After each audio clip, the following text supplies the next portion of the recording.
With the collapse of the oil embargo to force Iran into a confrontation over the Straits of Hormuz, the US and Israel are looking for another way to get the long-sought war with Iran started, and more to the point, need to make it look like Iran is starting hostilities in order to make it politically and more difficult for Russia and China to support Iran.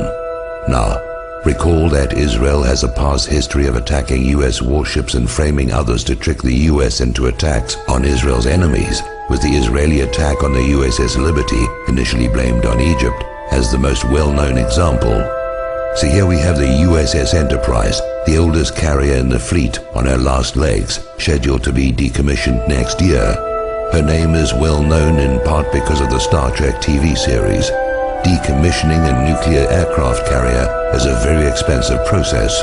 USS Enterprise is powered by 8 nuclear reactors, all of which must be disposed of as nuclear waste material along with all the associated machinery.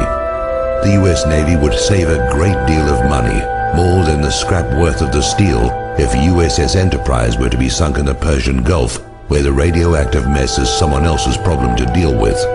So why send an ancient warship at the end of a useful life into harm's way? The same reason Franklin Roosevelt moved a bunch of obsolete warships from San Diego to Pearl Harbor, while their newer carriers and warships were well away from Hawaii on December the 7th, 1941.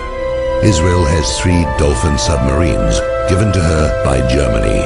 They have been seen transiting the Suez Canal in the past and could well be operating in the Gulf of Oman, even the Persian Gulf by now, lying in wait for a used-up and obsolete warship, more useful as a sacrificial lamb and an actual weapon, a ship with American sailors to be attacked as Israel attacked the USS Liberty, then to be blamed on the designated target, Iran, by a compliant media.